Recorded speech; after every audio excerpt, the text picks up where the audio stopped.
Death of a Unicorn director Alex Schaffman unpacks the fate of Paul Rudd's character in the movie.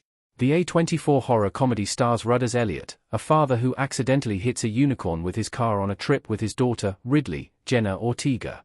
After discovering the magical healing power of the creature, Elliot's boss tries to exploit the creature, which results in a massacre. At the end of the movie, Elliot elects to stab Shep, Will Poulter, to put a stop to it all, only to be fatally stabbed in return, though the adult unicorns revive him and their foal. In an interview with Screen Rant for Death of a Unicorn's release, Schaffman explains Elliot's fate, sharing that he came up with the ending very early on, stressing that Elliot's journey is about selflessness. Throughout the entire film, Elliot claims that he's doing everything for his daughter, but in reality, he seeks financial security as a means to avoid pain and because he likes it. Elliot realizes his selfishness and makes a selfless decision to free the unicorns, which is something to be recognized and rewarded, which is why the unicorns resurrected him. Check out his explanation below, what Alex Schaffman's comment means for Death of a Unicorn's ending. Elliot goes on an emotional journey in the film. Elliot is emotionally shut down throughout the brutal death of a unicorn story up until its very end. He purely focuses on financial gain and refuses to acknowledge Ridley when she mentions their family trip together before Elliot's wife died.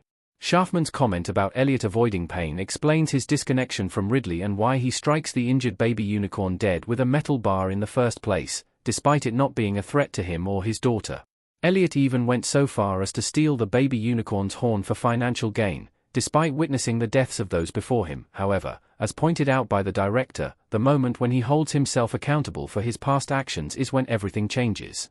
Elliot is finally opening up to his daughter and the person he truly is, which, in turn, opens him up to the unicorn's magic.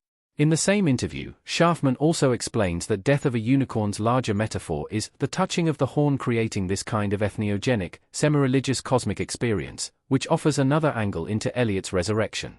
Our take on Elliot's fate in Death of a Unicorn. Elliot wouldn't have been resurrected in a different movie. Paul Rudd's Elliot and Will Poulter's Shep looking shocked by something in Death of a Unicorn. Elliot's resurrection makes a lot of sense, as there were hints throughout the movie that Rudd's character also shared a mysterious bond with the magical creatures, but unlike his daughter, he chooses to turn a blind eye to the experience. As explained in the lore, only a pure-hearted maiden can tame a unicorn, and Elliot's final sacrifice proves that he is a good person who's momentarily blinded by grief, which makes him redeemable, unlike his boss. Elliot earned his resurrection, despite being something of a villain most of the time. On the other hand, many villains who try to redeem themselves will not receive a miracle in return.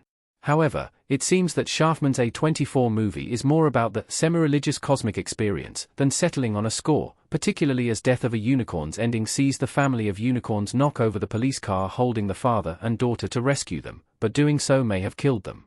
Elliot isn't exactly saved, but he is no longer afraid, which is what this journey is about.